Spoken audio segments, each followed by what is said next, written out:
Welcome to the West Virginia Case Podcast, hosted by Les Odell. Join us as we dive deep into all things strange, including Bigfoot, aliens, ghosts, and more. Pull up a chair and set for a spell. It's going to be a great time.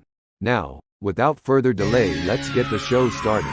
Ladies and gentlemen, may I have your attention, please? The show starts in 10, 9, 8, 7, 6, 5, 4, 3, 2, 1. Hey folks, welcome back to the West Virginia Case Podcast. Tonight we have a special guest, a good friend of mine with Small Town Monsters, and the sweetest person I think in the paranormal Bigfoot world, Miss Heather Moser. But before we bring her on, I just wanted to throw out here that this weekend is the Grafton Monster Festival. It is the 60th anniversary of the first sighting of the Grafton Monster by Robert Cockrell. There's an information there on the screen. It's $25 for a one-day pass, $40 for the two-day pass. All kind of activities, several speakers, some cosplay contests. Looks like there's some looks like there's 10 speakers, 4 live musical acts, creepy story karaoke, Grafton Monster calling contest. I'm not sure what that's going to entail because the only thing I know the Grafton Monster did was kind of whistle. So it looks like there's Father's Day brunch, cryptic crafts, and monstrous fun, it says. So yeah, come on out. I'll be one of the speakers. I'll actually be the first speaker on Saturday at noon. I think it starts at 10 a.m. on Saturday, and I believe it runs to 5 or 6 in the evening on both days. So yeah, come on out. We'll have some fun and just hang out with some cool folks right there in the first annual Grafton Monster Festival. So without further ado, let's bring on Miss Heather. Hi. Heather. How are you? I am well, in vacation mode right now, so trying to be as relaxed as possible. That's where I am. Where'd you take vacation at? So went to Maine. Took the kids up to see the ocean, emphasized that they were to see the ocean and not be set on swimming, even though they still went in the water and swore that it wasn't that cold. Their little bodies told otherwise, but they would swear that the water was fine. It was great. No one else really was in the water but them, but that's fine. I guess that's what it looks like when the Ohioans come into Maine on summer break. We're just out there swimming. But I went to go see the coast, and it's been pretty awesome so far. We're on our way home now. We're in Vermont right now. We could have taken a different way home, I guess, through Massachusetts. It would have been a little faster.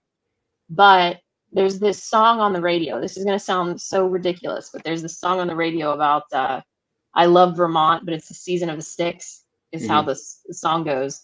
And my youngest is in love with that song. And so she had asked before we left, can we go to Vermont on the way to Maine? And so we made the jaunt through Vermont instead and added like an extra hour onto our drive. But it's worth it. Oh yeah, every bit worth it.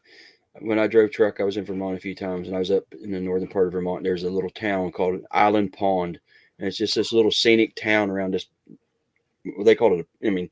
It's big. It's a pretty good sized pond, almost a small lake, and I just thought it was one of the prettiest places I've ever been. Yeah. Seeing some of the mountains and stuff when we first came into Vermont reminded me a lot of West Virginia. When you first come into West Virginia, you see the really rolling hills and stuff. We decided to come back and stop here on the way home so we can play the song again and have the song relevant while we're here. So what about lighthouses? Did you visit any lighthouses? We did. We visited a lighthouse, and I am not going to remember the name of it. It wasn't very tall. It was up on a huge cliff, so it was just a really short lighthouse. The kids were underwhelmed. There was a line to get into park to even see the lighthouse, and people were really vicious about the whole parking situation. There was Oh clearly yeah. a line, but people were trying to cut the line and cut people off, and it was a whole mess. But yeah, we did see one. We saw one lighthouse, so we can say that we accomplished that while in Maine. Yeah, we had planned to do the same thing right before COVID. We were going to go to Maine, then we was going to go to the um, shoot, the Three Witches, the Salem. We was going to go to Salem, Oh the yeah, Salem yeah. house and stuff. And then COVID hit, and we had to cancel it all, and we've never got the chance to reschedule it. So kind of envious that you're up there, you get to see all that. I mean, I've been to Maine. Jennifer and the boys haven't, but I've been into parts of Maine. Never on the coast, more the western side of it in Vermont. But Right. I do like it up there. Yeah, it was really pretty. It was the first time for all of us, and this was the first family vacation since 2019. Because once COVID happened, that kind of shut everything down, and then it's just taken a while to get back to doing anything. So Yeah, it yeah. has for sure. So, as I usually do, I don't really ask the guests, but prior to the show for a bio or anything like that. I'd rather the guests tell the listeners and the people watching who they are, and it doesn't necessarily have to be, hey, I'm Heather, I'm into this, I'm into the Bigfoot, and I'm into, just tell us who you are, where you came from, what's your background, and then we'll work into how you got into what you do now. Okay. All right. So my name is Heather Moser. I grew up in a very small town called Carrollton, Ohio, which is in Carroll County, Ohio, which is in the foothills of Appalachia. And I actually didn't realize that we were technically part of Appalachia until I was in high school, I think, is when somebody told us, because in my mind, we would always take family vacations down south, go 77 south through the mountains. And that was always Appalachia. But whenever I got older and in high school, one of our teachers had told us, you guys are part of the region too. Then as I got to know more about like the Appalachian Regional Commission, what it is to be Appalachian, the culture, and more of my family history, then I realized, oh, okay, yes, I do fit into that. That is part of who I am as well. So I grew up in Carrollton. I went to college at Kent State University. I got a bachelor's degree in classical studies and Latin literature. Well, in Latin, and a minor in education. So I went and I was certified. I didn't keep up my certification, but I was for a while certified for pre-K through 12 to teach Latin.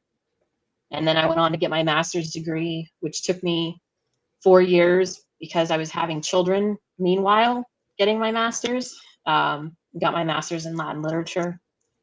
Then it was after that, while the kids were still pretty young, I got started into small town monsters. So that's been like my education, I guess, and work resume up to this point. For those that don't know what classical studies is, what exactly is that? So it's Roman and Greek history. I wish that it included Egyptian, because that would have been, to me, that makes sense. But you have to go specialize in Egyptian stuff to get into the like hieroglyphics and all of that.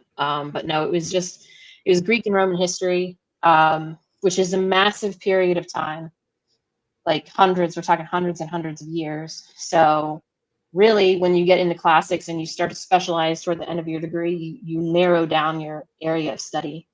And so by the time I was finished with my degree, my undergrad degree, I was focused more on the time period of Julius Caesar. And the same thing with masters, you just continue to focus your area of study. And I focused on the period of 186 BCE, which is extremely specific, but that's whenever there was what they call a moral panic, which I argued in my thesis was the first written account of a moral panic. Moral panic being when society chooses like an outlier group to rally against, kind of like the Salem, or not Salem, although Salem was part of it. Yeah. But like the European witch trials was the larger scale of that. Okay. In 186, they decided to do that. The Roman government actually went against its own citizens for people that worshiped the god Bacchus, and went after that cult. Like either murdered, well, hanged, whatever, killed the followers of that cult, or they imprisoned them, which was unheard of because the Romans didn't really do the killing thing to their own people. They killed foreigners and stuff, but not really their own citizens. So it was quite a big deal. But anyway, that's what I focused on in my master's degree. What is one of the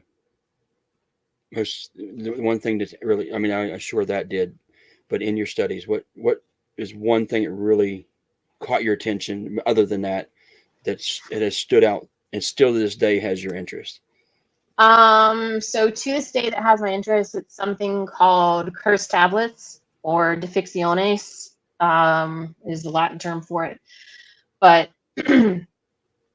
I would ask for this class, like there's an epigraphy class, which is a very specified type of Latin course that you could take, where you had to learn abbreviations and stuff. It's where you would study tombstones and coins and all of that. And cursed tablets are a very small facet of this, and I would always ask to study the cursed tablets. But they were these little pieces of lead. Sometimes they might be wax or something, but more often than not, lead.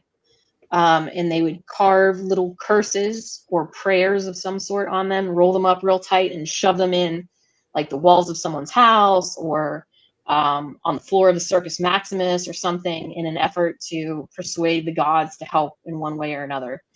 And I always thought that was interesting stuff. Just little, like, not voodoo dolls, but little curses nonetheless. Oh, that's kind of like, was that in the Roman history? Or yeah, that was the Romans. Yeah, I studied the Greeks as well, but I didn't care so much for the Greeks as I did the Romans. So yeah, it almost sound like some Roman Appalachian witch kind of stuff that they Appalachian witches. That's right. Granny witches. Yeah. So we'll jump from there. Let's talk about, because you're really I would consider you a folklorist. I mean, because you're really into that, and you're really into recording and documenting different folklores, different how do I want to put it, wives' tales and stuff like that, I guess you'd say. All right. What is one of them that you've come across that has, like, just when you looked into, you're like, what? This is nuts, Right. Well, one of them that stuck with me are the stories of how to defeat a witch in general, and using silver to do so. Because normally when you think of silver defeating something, you think of it as a werewolf myth.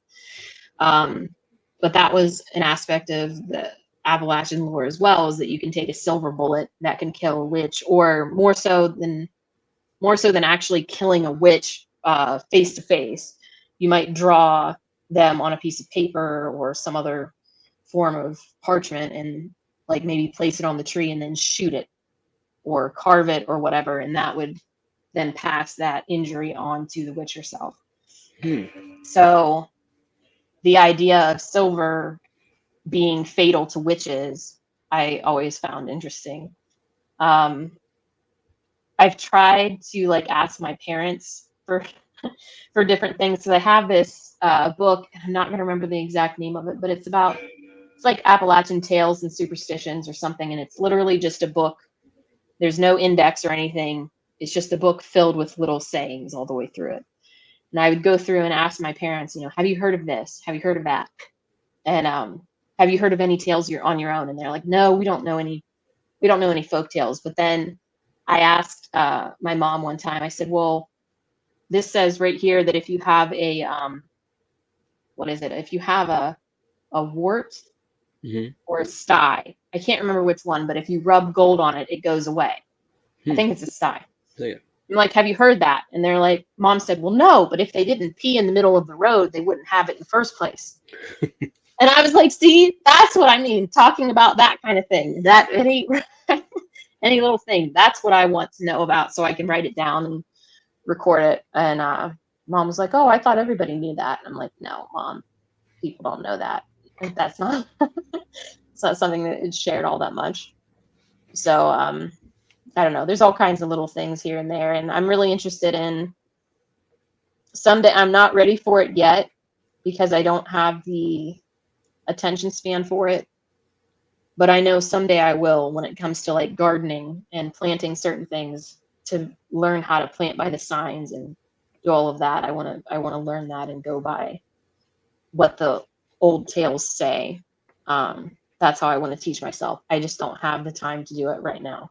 Everything would die if I were to try to plant something. I've intentionally tried to plant pumpkins before because I love pumpkins, and the vines will grow and then no pumpkins will grow. Where if they're just like volunteer pumpkin sprouts, then we'll get nice pumpkins. But if I try to actually plant them, it's not happening. So. So when you do that, when you said you're going to plant by the signs, are you going to dig deep in the Farmer's Almanac, or? Yeah, I'll do whatever I can figure out. I'm willing to do that when it comes time for that. It's not time for that for me yet, but when it is, I am willing to go to the Farmer's Almanac and go to Foxfire books and see what I can turn up that way. And go by that. My wife's grandpa was big with the Farmer's Almanac. She used to tell me, she goes, he would do everything based on that book. Yeah. And even going and get his hair cut, he'd look through the book, and a certain day your hair should be cut on this day, all kind of stuff. She said it was like almost like I don't want to say religion, but he was faithful to that book. Mm-hmm. We got something right here I want you to see. Let me put it up here. Mothman 46. Various pure metals are supposed to have power over different entities, right? Yes, I've heard that for sure. Like I said, silver for the witches or werewolves. I've heard iron for other entities. There was someone that came up to me at a recent event that I spoke at, which is going to also escape my mind because I'm still in, like I said, vacation mode. But someone came up that was actually studying these different metals and the creatures that they could, I guess, harm or cause to be immobile or immovable, and talked a little bit about alchemy and the cross between some of these metals and how that could work as well. So yeah, absolutely. There's probably a story for every known metal that we have as far as what entity would be weakened to it. All right, so let's we'll jump from there. First of all, let me see. I guess we might want to start just how you got into the small town monsters, and then we'll go into a couple of the things I was wanting to ask you. So okay. How'd you get started? How'd you end up on, to me, the best documentary crew out there right now? Thank you very much. So I was out of college, and although I guess I started right before I finished college because I was still doing my master's when I went to this one conference. But so I've been into the curse tablets and so on, and I came across the idea of letters that accompany cursed objects. For example, one of the ones that I've utilized the most are people taking rocks from the Bell Witch Cave in Adams, Tennessee, and then everything horrible happens to them, and they send the rock back with a letter. And the letter is a letter of apology or regret. They all seem to follow a very similar formula. And this is something, the formula is the same, whether it's mailing the rocks back to the Bell Witch Cave or people mailing rocks from Hawaii back to ask Pele for forgiveness, or the Devil's Den in Gettysburg, taking feathers or sticks or whatever. It doesn't have to be rocks, but just something from a supposedly haunted location. Things fall apart, they write a letter. So I was studying these letters. And I'd gone to a conference in Wales. Actually, it was a conference on letters, but I used the cursed objects as my way to get into that letters conference. And because I was studying that, I became read up on the Bell Witch legend. Meanwhile, while all of this is happening, Seth is starting Small Town Monsters and started with Minerva Monster, which I'm from Carrollton. Anybody who's from Carrollton knows, or from Minerva for that matters, knows that those two are rival schools. They're just right down the road from one another. I actually live in Minerva right now. They're very close. And that caught my attention. Of course, Bigfoot's always something that people have talked about in the area. So talking about the Minerva Monster, and there's going to be a documentary about the Minerva Monster, which was a series of sightings that happened with the Caton family in the 70s. That kind of got around town, so to speak. Like the rumors were flying about this documentary company that's coming in to film Minerva Monster. So I had started to pay attention to what they were doing. And then, so I saw that and Beast of Whitehall. And then by the time Seth puts out Mothman of Point Pleasant, he had added a folklore aspect to it that I think the author's name is James Jones. I can't remember, but he had a folkloric aspect to it. And I messaged him on Facebook, found him on Facebook, and I said, hey, I appreciate not only talking about these monsters, but going into the folklore and historical aspects of it. And we just kind of kept in touch from that point. And then at one point he announced that they were going to be doing the Bell Witch stuff. Well, I had already been doing research on the Bell Witch. So I messaged him and said, hey, if you ever need like a researcher or somebody, you know, I've actually looked into this legend. And I would love to help you. And he's like, actually, that one is going to be our first foray into like historical sightings, like really historical. We're talking 1800s. We could probably use the help. And he brought me on to help with that. First, he had me working with Momo to begin with. And then Mothman Legacy, I came in for that.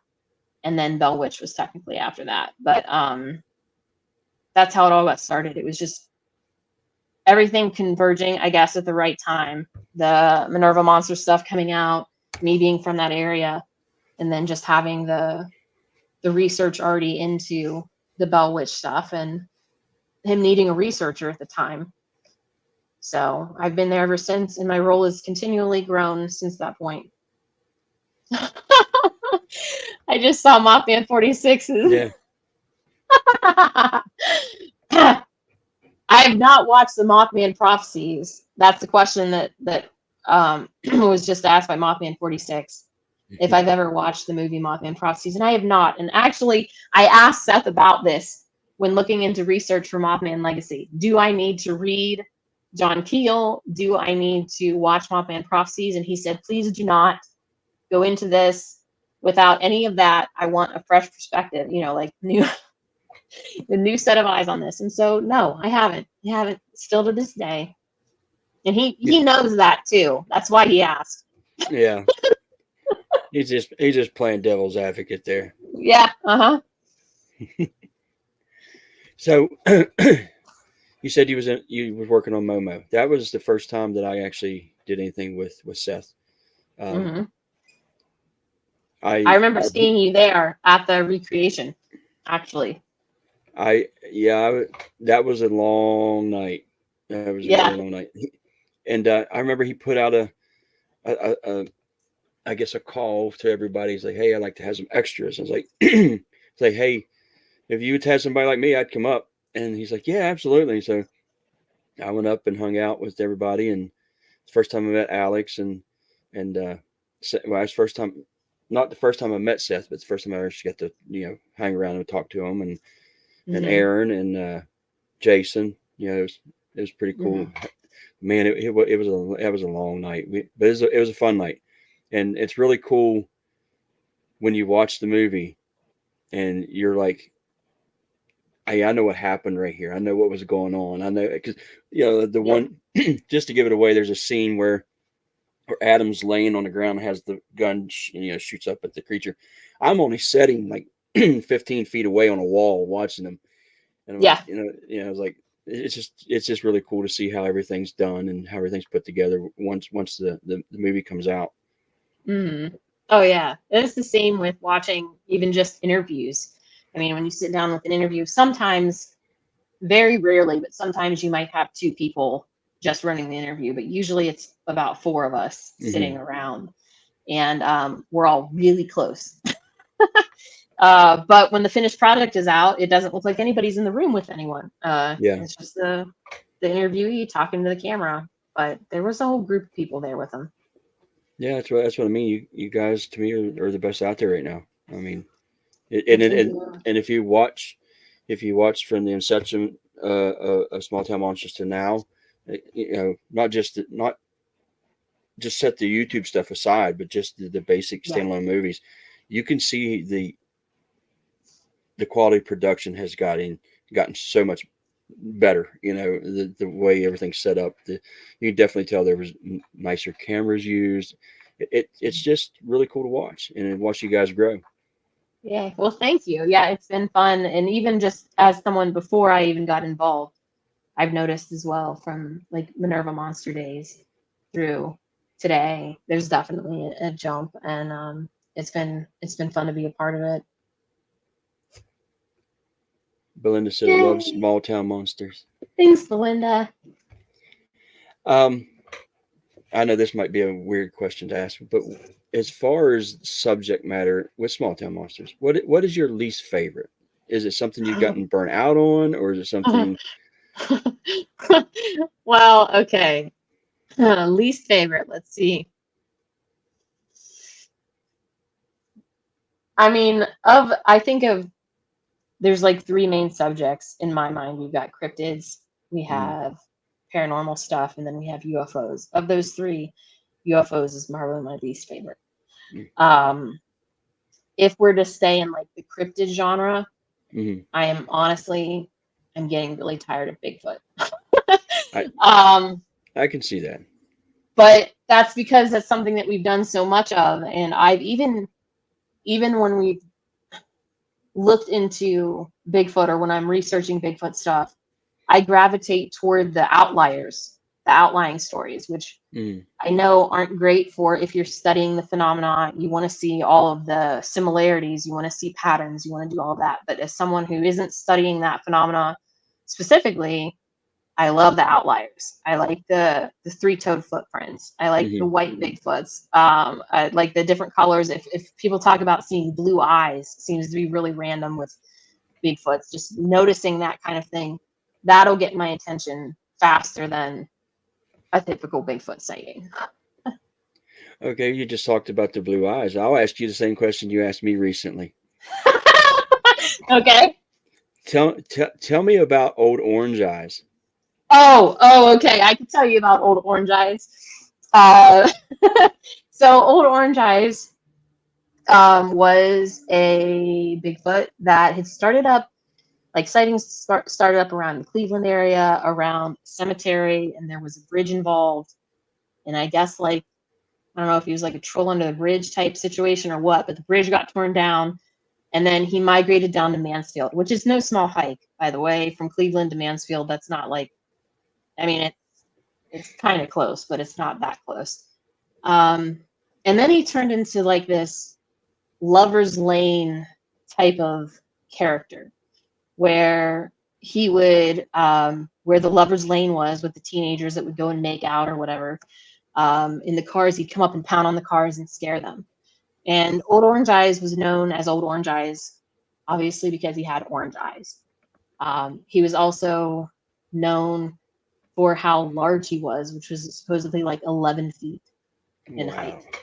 But it's just this story from Ohio that I know Seth really likes.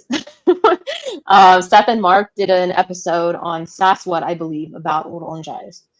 And it's something that's kind of stuck with them ever since then. And so that's how I came to know about Old Orange Eyes anyway.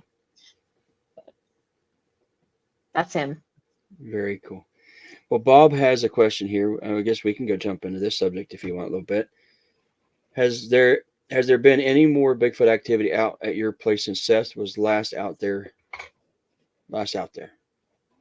Since Seth was last out there, things have gotten pretty quiet.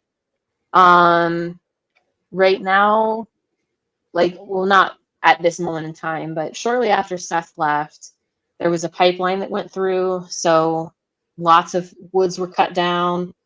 That's right, Mothman 46. Very close, very same area. A lot of trees were cut down. There was a lot of activity, and one thing that I didn't think to do when all of the pipeline stuff started was to like put out cameras. There's Jason Zackerson. up in British Columbia had mentioned to me that he will follow like logging routes and so on. And when activity, like when they first start up, that activity tends to spike, I believe is what he told me. I didn't even think when they first started cutting down trees, to put out cameras or sound equipment or anything like that. I just assumed everything scattered immediately. So I don't know if anything happened then, but since then there hasn't been a lot. I will say it was about a month ago that I was out in the woods in the exact place where we had a lot of activity the first night that stuff had come out, where it sounded like things were running around us and so on. It was just getting dusk, and it definitely felt uneasy.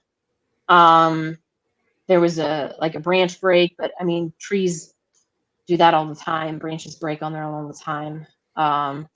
So I don't know if that was anything, but it's definitely died down a good bit. Like Seth has said before, for a while there, when he would come out, you could go out and you could do like a tree knock and get a tree knock in response almost immediately. It was something that would happen. Like they were clearly there, and that isn't happening anymore, unfortunately.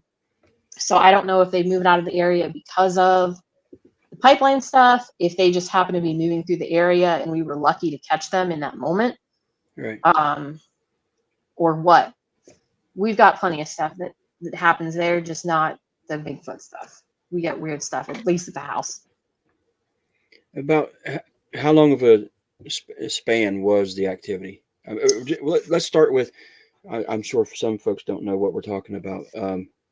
Just if you want, just start at the beginning, how you discovered there was possible activity, how that led to Seth coming, then it led to the Bigfoot project, Right. So we had just moved to this, to the farm, which was in my husband's family for years. But we had just moved to the farm, and from Louisville, if anybody's familiar with the area. And my friend, Lady Ann, for anyone who's familiar with her, had come in from Oregon to meet up with me. This was in August, so we had just moved in. It was right before school started. She came out to visit, and we were doing like ghost hunting type stuff because I was doing a lot of ghost hunting at that point in time, and she was also really into that. And so we were doing some ghost hunting stuff at the house, and then she said, let's go to the woods. We went out to the woods. She got really uncomfortable in the woods and insisted that we had to go out to a field because our property is a mix between woods and fields. She insisted we go out to one of the fields because she would feel better. And when we got out to the field, I said, well, it's not flat by any means, but it's just an open field. And so for me, I was like, this doesn't feel very ghost-like. Like, this isn't super spooky to me. But let's play the Ohio Howl, because that was recorded not far from here. Let's turn this into a Bigfoot thing. And she was like, all right. And we played the howl and almost immediately got a response. And then all of a sudden it wasn't as entertaining for her. I was super stoked, but she was not into it, and demanded that we go back to the house. We went back out later without her and had activity happen, but I messaged Seth.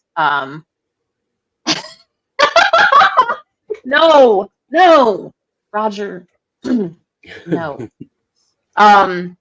So anyway,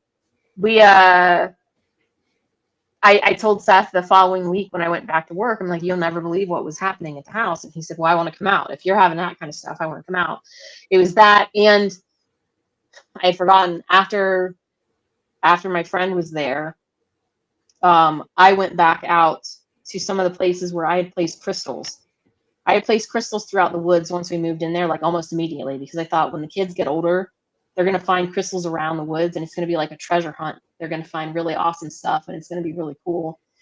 So I went out to look at some of these things to see if anything had been disturbed. And actually in the place of one of them, one of the quartz was a deer vertebrae.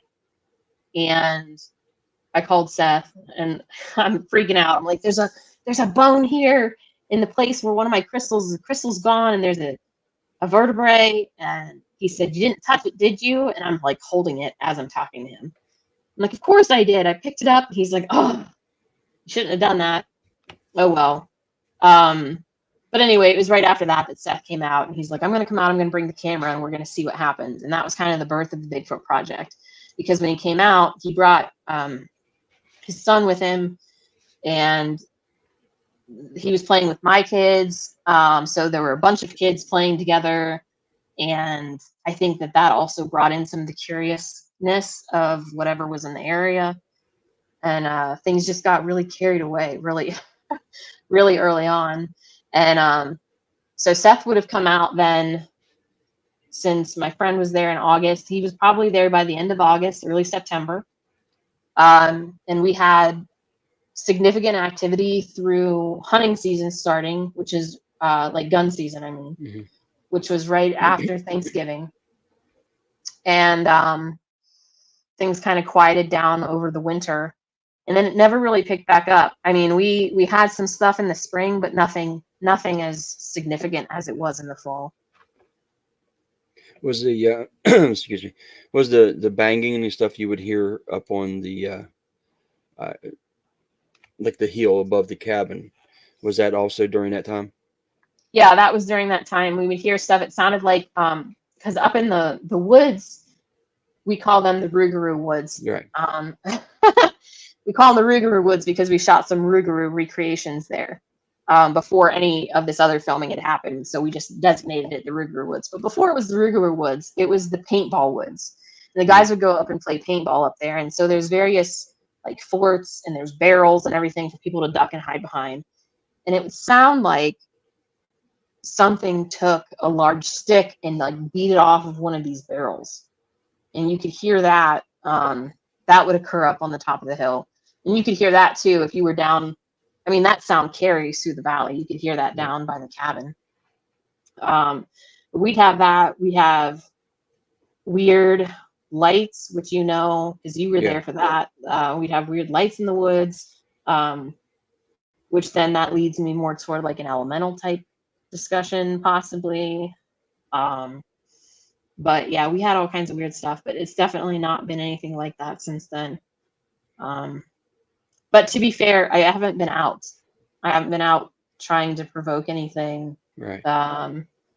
So who knows? If I were to go out next week and try some stuff, maybe something would happen. I don't know. I don't know. It's something I guess I'll have to do. Yep. Yeah, you're talking about the lights. I still can't explain that. For what you're talking about is, it was you, myself, and Seth. We were all by the cabin. You were on the porch. Seth was like kind of down the bank a little bit, and I'm standing right there at the bottom of the stairs. And I look up toward the Rougarou Woods, which is in the direction it was at, and I see this red light in the tree. And the best way I can describe it or relate it to is almost like if it was someone had a laser pointer pointing, in that direction, and it was just in the trees. And I was like, hey, you see that light? And you were on the porch, and where you were at on the porch, you couldn't see in the direction I was looking. And Seth thought I meant down toward the pond. And by the time I got him, pointed in the direction where I was seeing it, it was gone. And there was, I couldn't explain it. I still can't explain why there was a red light in the trees. There was nothing behind it. There was no, even if you went up the bank a little higher, that's where the right of way was. Then you got in the Rougarou Woods. Yeah. It wasn't deep in the woods. It was like in the forefront, where we were standing, which was probably, I don't know, maybe 50 yards or so at the most. In the right of way was much further up the bank, up the hill, and in between both wooded areas. And if it was a four-wheeler, we would have heard it. It didn't. It wasn't like it just moved in and kept moving, or somebody drove in. It just all of a sudden there's a red light in the tree, and like I said, to this day I can't explain it. And no, I don't think Belinda said it could have been possibly swamp gas. No, I don't know. There wasn't really swamp gas. No, this was weird. It was a round red light. It wasn't exactly sharp. The edges weren't exactly sharp. What I remember, they were kind of jagged looking, or like it was, obstructed by some of the leaf litter maybe. But I don't know. It was just a bright red light. Yeah. So, you're talking about the paranormal. You got into paranormal. You was doing paranormal stuff there, and you talked about your house. And so you were into that well before the cryptids, correct? Yes. Okay. Mhm. Tell me about a few things that you've gotten into when it comes to that. I mean, I know one story that I really want to hear again. I always love hearing it. But Okay. yeah. So Um, how'd you get into paranormal stuff? well, the paranormal stuff's been around for me since I was little. I grew up on unsolved mysteries. I grew up with my mom telling me about a house that she grew up in that was haunted. Um, and she always told that story about when she was little. Well, I don't know how little she was because there were four children, and I think all four were born by that point. My mom was the oldest, so probably 10 or 12. My grandmother bought them a Ouija board for Christmas, and the Ouija board told them there was a spirit in the house and that the spirit's name was Elizabeth. Um, and that Elizabeth lived in my mom's room. My aunt freaked out after this and demanded that my grandmother burn the board. So she did. Um, but when they went to sell that house, they actually found a name on one of the old, like the first deed to the house. There was an Mhm. Elizabeth Lighty, which was pretty rare for a female's name to be on a deed anyway, but she was there with her father, or with her husband. And anyway, so there was Elizabeth that had owned that house. And after they sold the house, it went through owners multiple times, and nobody would stay there, whether it was an owner or a renter. They wouldn't stay there because they had all kinds of weird stuff happening. Whether they were seeing an apparition on the staircase, or the lights would just turn on and off, or the lights would just like pop. They had all kinds of stuff happening. They wouldn't stay. They didn't feel safe until this one family that still lives there to this day moved in. Anyway, mom raised me on that story of Elizabeth, and we would drive by to go visit my grandparents, and she'd point to that farmhouse, which now is just down the road from where I live, and she would say, right there in that window, that's where Elizabeth lives. So I grew up with that, the paranormal stuff as far as ghosts and things went. I had, and my mom, because she grew up telling me, or had me grown up telling about the Ouija board, she bought me a Ouija board when I was like in third grade. And so I've had a Ouija board since I was little. And the Ouija board used to say that there was a spirit that like followed me, that was like a guardian or whatever. And so I would hear stories about that. Stuff would happen at the house, and the board would say that it was my spirit guide that sounded like footsteps down the hall, or would take things. We would have like, I mean, it would be silly things like the pot holder that we would always lay on the stove would just disappear one day. And it would be gone for 3 or 4 days, and then it would reappear right in the same spot. And like little things like that. But I grew up with that kind of stuff. It was not a question of if spirits existed, Mhm. if that makes sense. They exist. But still, that didn't prepare me for when I became an adult and I went out on some of my first investigations with friends who had like, and it doesn't even matter what the equipment does Right. when you're there.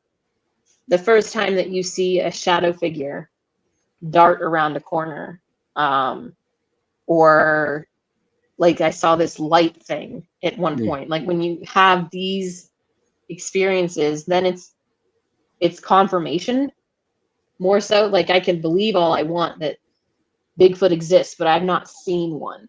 Right. I've had encounters and things have happened around me. I've heard something run around me. Something has thrown rocks at me. I've heard the footsteps, but I haven't seen one. Right. And I don't know if I want to see one. Like I don't know, because I know what seeing the shadow figures did to me. I know what seeing the light being did to me. And it didn't hurt me. It just kind of expands things. Like, Right. it just lets you know that what you previously thought was your world is not actually a neat little box. Right. There's stuff beyond that. So yeah, I've had different things. Now the shadow things, I always joke now, the shadow beings are not as exciting anymore because they're like everywhere. Right. When you go out investigating, there's whatever, it's just another But It yeah, kind of becomes sanitized to stuff when you do it quite a bit, right, you know. exactly. And I agree with you. You know, the things I've seen, you know, when I was doing paranormal stuff and the stuff I've seen as a kid, I can relate to those people that have seen Bigfoot and like, I know it exists. I know it exists. You know, Yeah. I've not really. I mean, I had maybe a possible sighting last year. Hmm. Maybe, I don't know, but I Yeah. can relate to those people that are adamant. You know, it exists. You know, because they've seen something. You know, sometimes, you know, maybe it was a misidentification. Maybe it wasn't. Maybe, but in their mind, you know, they've seen it. And Right. then some of these people, you know, you just got to take it for, you know, the gospel. They've seen it, and I can't really judge people like that, because what I've seen as far as like the paranormal side of stuff, I know what I've seen and I know what I have experienced, and you know, nobody's going to change my mind about it. And so I really understand what you were just talking about and how you and relate with you with that. But Yeah. you brought up that light beam a couple of times, and that's one of my favorite things you talk about. Can and I think I asked you before to talk about it. Can you go ahead and do that? Yeah. Yeah. So this was at Mansfield Reformatory, which for anyone who is familiar with the movie Shawshank Redemption, that was filmed at Mansfield Reformatory, or also known as the Ohio State Reformatory, I guess, if you want to be really formal about it. But we just call it Mansfield around here, or around Ohio. I can't say right here right now, but Mansfield. And I was there investigating. This was after we had filmed an episode of On the Trail of Hauntings, which was a super short-lived thing that Small Town Monsters tried, and I mean, it didn't go super well, so we only have a few episodes. But we were there one night for Mansfield. Anyway, we went to the reformatory. We did an episode there, and while we were there, you can't you can't rent the reformatory for just a few hours. You're renting it for the night, which means until like 3 a.m., 3 or 4. I think it's 3. And after that, then you go to your hotel or drive home or whatever. But either way, filming was done at like 10 p.m. and we would still have free reign of the reformatory until 3. So I brought in the team that I was investigating with at the time, which was just 3 other people, and told them we had interviewed them for the episode. And then I said, we're going to stay until they kick us out. Because why would you waste that opportunity to investigate something like this? So once the film crew left, the group came down and they're like, Heather, you need to come up to the west attic. There's something really weird happening up there. And so I went up there with them. We sit up in the west attic, which is in the west cell block. It's where, for a very short period of time, they had housed some very serious criminals who had been at the Ohio Penitentiary. The Ohio Penitentiary burned down, and I feel like it was the 1920s. Don't quote me on that, though. But the early 1900s, it burned down, and they needed to disperse the inmates to different locations. And so they sent some of their worst criminals up to Mansfield. They shoved them all in one long room in the west attic, locked the door pretty much, and let them be. I don't even know if they brought a guard in to really patrol them or anything. They just kind of left them to their own devices. So this is the room we're talking about.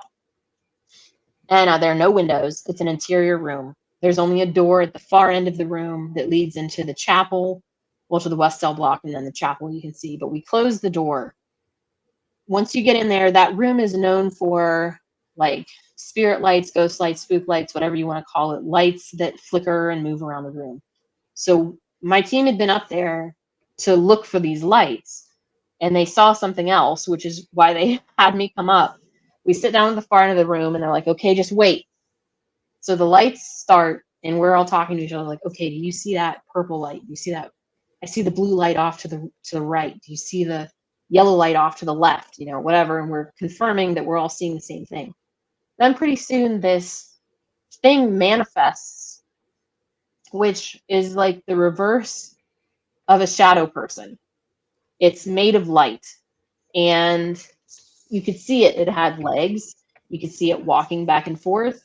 when it would walk over by the wall, you could see the wall illuminate. It wasn't like blinding light or anything, but it was enough that when it would walk by the wall, you could see the wall illuminate. There are these cross beams that are in the middle of the room. It would walk forward, and when it would get by the cross beams, then you could see the cross beams light up. It would walk up to us and get so close, and then it would drop down and crawl at us, which was not cool at all. And then it would back up. And eventually, once we had all settled our nerves, which took some time, but we got up and we started to walk toward it. And when we would walk toward it, it would just back up. It never really let us get to it. But it seemed like it had sentience to it, because we would talk to it and say, it's okay, you know, come forward, and it would walk closer. Or we'd say, can you move to the, you know, a certain direction? It would move that way or whatever. It was interacting with us. But that was something that, seeing it shouldn't exist. I don't even know what it is. I still don't know what it is. Thinking of like folklore things, I can't think of something in folklore that's like a light being. That manifests like that in the dark. I don't know. I mean, like will-o'-the-wisp or spirit lights or whatever, that kind of thing, but not a full-blown, you're seeing the legs walking. And that's what we were seeing. And this went on for 45 minutes or more while we were in the room. Eventually, we left and investigated other areas of the penitentiary or the reformatory, and then we would come back. And every time we'd come back, it would manifest again. And so it was something that was repeatable, at least that night. And it was a story that I had told on other podcasts and so on. And then a few months ago, I had the chance to go back to Mansfield again. And I went with a different group of people who had heard that story. And it manifested again. And they got to see it. So a whole new group of people got to see this thing. And I was stoked. Because it's something, it would be something to see it on my own. I saw it with a group. We all saw it. Nobody questioned it. But then to see it with a whole other group of people was even more affirmation. Right. And yeah, I still have no idea what it was, but it was something that I was literally shaking. I remember holding on to one of my teammates and just shivering as this thing is walking toward us. And then when it would crawl, that freaked me out even more, because I just don't like the crawling thing, whether that's a shadow creature or whatever. Crawling is not good for me. But just then later, I mean, in the moment it's scary, but then later you have this whole reckoning that goes through your head of, okay, well, I saw that and other people saw that, so I know I'm not crazy. I know I'm not insane. And if we all saw that and that existed, then what else can exist? And it's a whole thing that messes with your head. Yeah. But yeah, that's my light being story from Mansfield. What I find it fascinating is, like you said, you would leave and come back, and it'd come back. You know, I can understand seeing something like that, maybe, you know, a one-time thing. But if you would leave the room and come back and it would pop up again, that has to have some kind of intelligence or whatever you want to call it. But I don't think I've heard you say that you went back and seen it with a second group of people. Yeah, well, it just happened. It happened just a couple months ago. It wasn't that long ago. I don't remember which month it was now, but it was last fall, I believe, that I went out and with Brandy from the Blondes and Booze podcast. She was one of the people I was with, and so she got to see it as well. Was there any like time or like the times like between the two? Were they kind of similar? Was it different times during, you know? It was different times of the year as far as that goes. I'm not sure about the times of the night. It couldn't have been the same time of night because the group that we were in, I told her, like, she wanted to go up and see the West Attic anyway, so we went up almost immediately. And it was still a repeatable thing. We came back multiple times through the night and it would still show up. So I don't think that time really had anything to do with it. It was just, Okay. and the thing is that you have to sit there and experience it, which is Right. different than what, like when I was first ghost hunting, or paranormal investigating, whichever Yeah. preference you prefer to use. You get caught up in the gadgets, the different Right. gadgets and the lights and the beeps and all this stuff. But Right. some of the most extraordinary stuff that I've experienced came from just sitting there Mm-hmm. and listening or watching. Right. And that's what is with this. You just go to the West Attic. Anybody who wants to go to Mansfield Reformatory, go to the West Attic, go to the far end where they've already got chairs set up because people always investigate at that end. Just sit there, turn your stuff off, and turn and face toward the doorway and see what happens. Have you found anybody outside the two groups you're in mention they've seen it? I so the first night this happened, I remember going down and talking with the lead paranormal tour guide and asking him if anybody had ever talked about that. And he said no. He'd never heard of that. He'd heard of the lights, but not a figure, full-blown figure. But then we fast forward, it would have been a year and a half, 2 years later, when I go back with Brandy, I went and asked him again, do people ever talk about a man or a figure? And he said, yeah, we started calling it the Glimmer Man because it's not shining like super bright, Right. but it does kind of glimmer. And so apparently we're not the only ones that have seen it. I'm not the only one, or my groups or whatever haven't been the only ones to see it. They have a name for it now. When you kind of talk about it, one of the first things that popped in, this might be, I'm not being rude or not being, I'm just being funny. It reminds me of the movie Ghost with Patrick Swayze at the end, where he's like white silhouette, or kind of like that. It kind of, first thing pops in my mind when you talk about it. Yeah. So, yeah. It's very interesting. Very cool. I mean, I've never been there. I've always wanted to go. So one of these days I'm going to have to get up there and say, hey, I'm here to see you. Heather sent me.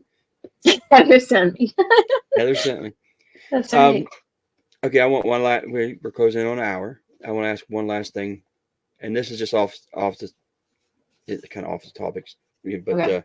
You mentioned elemental a little bit ago, and so would you consider elemental in the Fae realm, kind of the Fae subject, or is that something a little bit different? I don't know. So elemental stuff, I'm starting to wonder the more that I look, and I'm just starting looking into Fae stuff. Mm-hmm. I'm wondering if most things aren't Fae related. That's what I was trying to get at, because I was kind of asking you. Yeah. Because it seems to cover such a vast array of things. When I've looked into elemental things, it does remind me of the Fae. Other things remind me of, I don't know. This is, like I said, I've just started to look into Fae stuff, but the more I look into it, the more it corresponds with literally everything else. Yeah. So I know there's a group out there that believe, believe Bigfoot is part of the Fae. And I can see where they're getting that, and Mothman says the Jinn. Because if you look into the Fae and stuff, it fits some of it, especially like the glowing eyes, the illuminated eyes. You see that in Fae folklore, but you also see it in demonic stuff too. So it's kind of weird. But yeah, I like looking into Fae stuff. I haven't got into it much either. I really kind of want to here. Like recently, I just listened to a podcast where they were talking about it more. But the one host was like, yeah, I'd like to see a fairy or sprite or something like that. And that he talked about when he was a kid, saw this light in the woods, and there was a listener message or comment that said, well, you've probably seen a Fae then, it's just in light form. So yeah, maybe that's what these lights are. Maybe they are. Who knows? Yeah.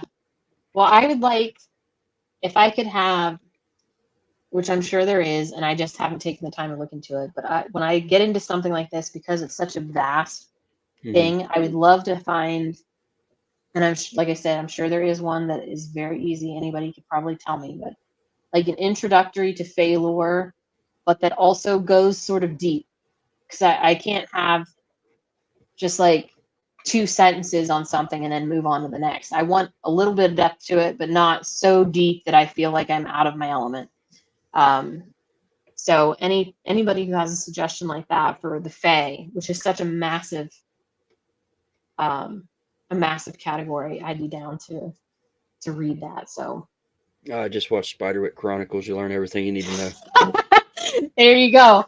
Yeah, I just watched. I was reading up on some gnome lore for Aaron Deese's House of Monsters. He wanted to interview me about gnomes. So I was looking up gnome stuff, and there was an episode of Supernatural, actually.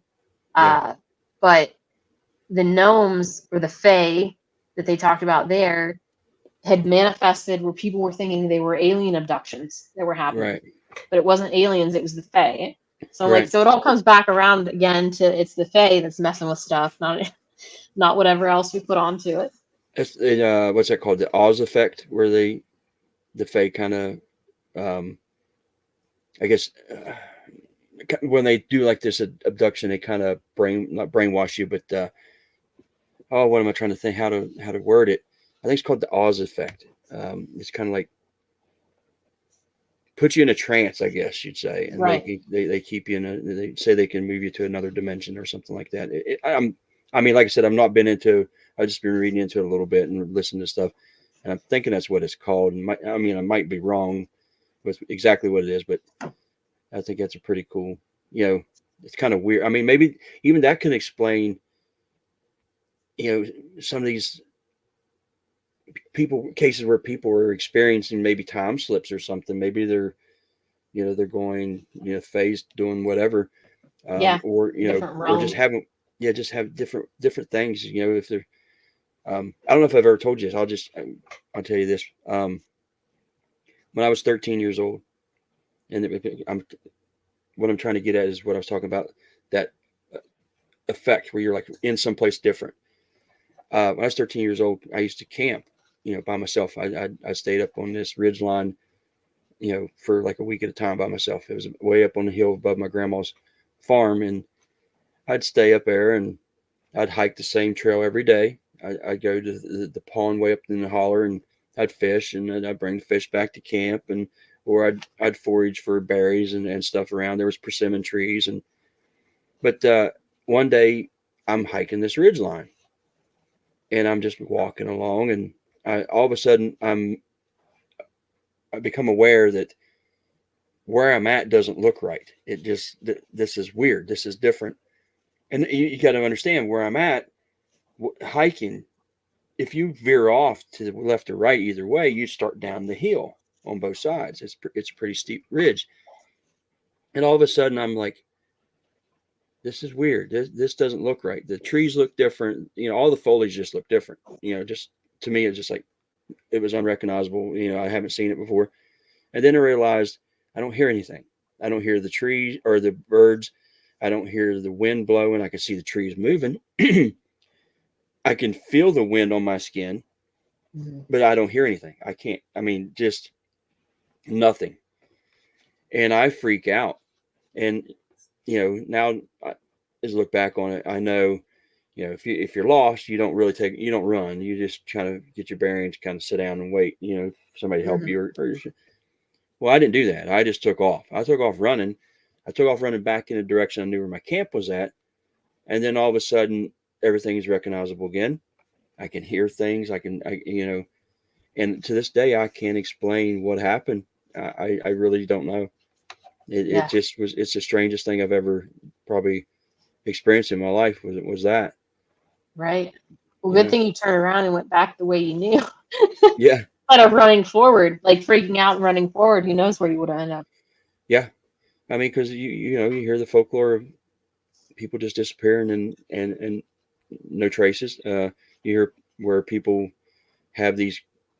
Well, a lot of them have to do with the Fae being beckoned to come in a certain area and disappear in the woods, and they even tell you if you see lights in the woods, don't follow them. It's a bad thing to do. Yeah. So yeah, stepping into a fairy ring is what Mothman 46 says. Maybe. Maybe. Well, it's been an hour and 5 minutes. I've had a great time.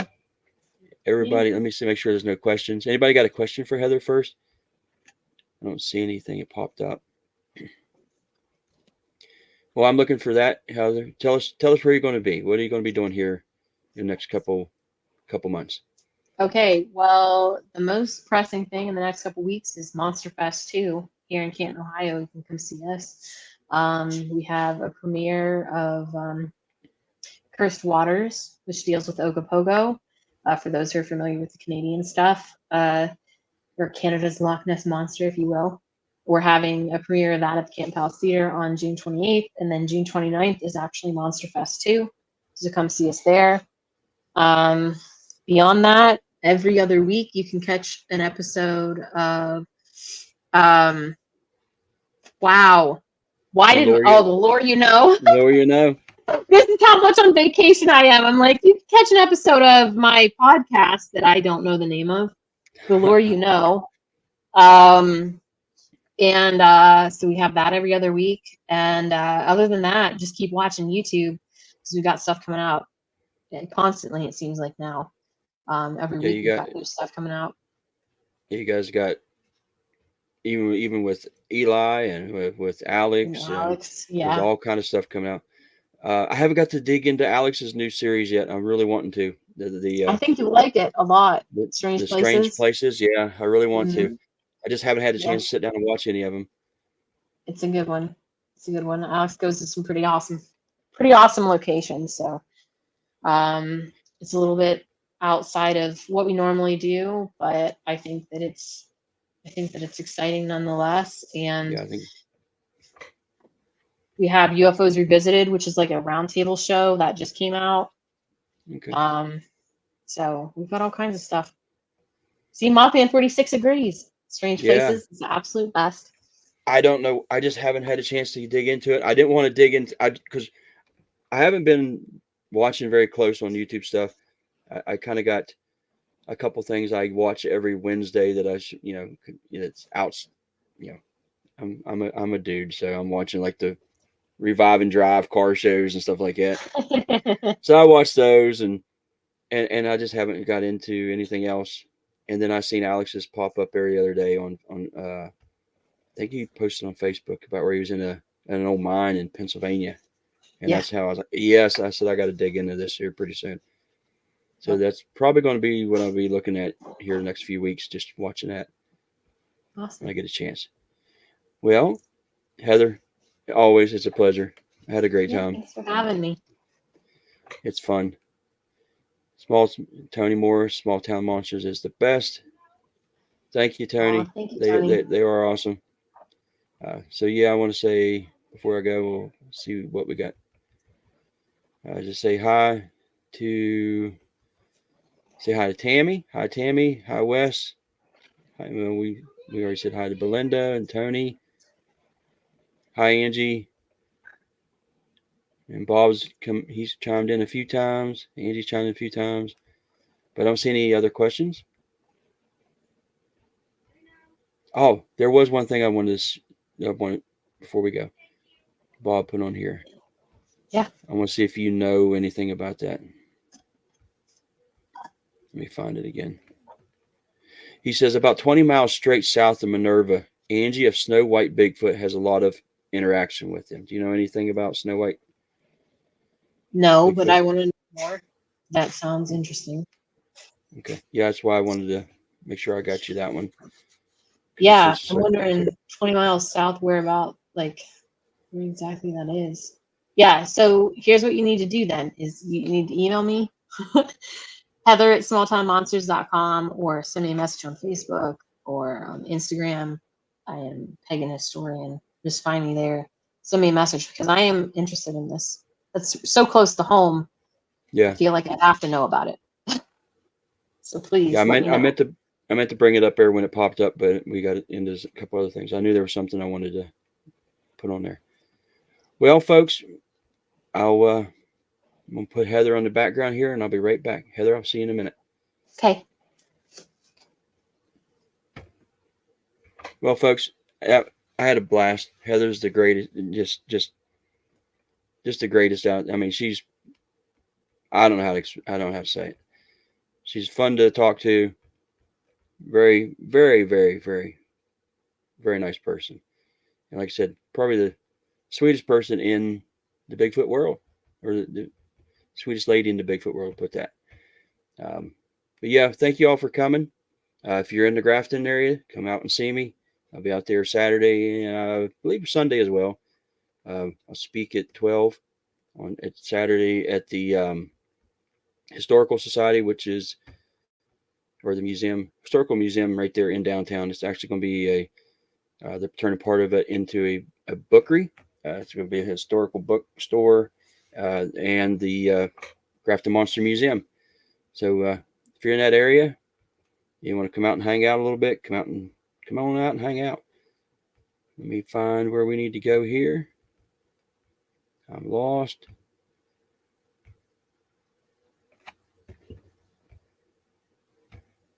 There we go. So with that being said, folks, I'll see you next week. Same time, same place. And I'm out of here. Bye.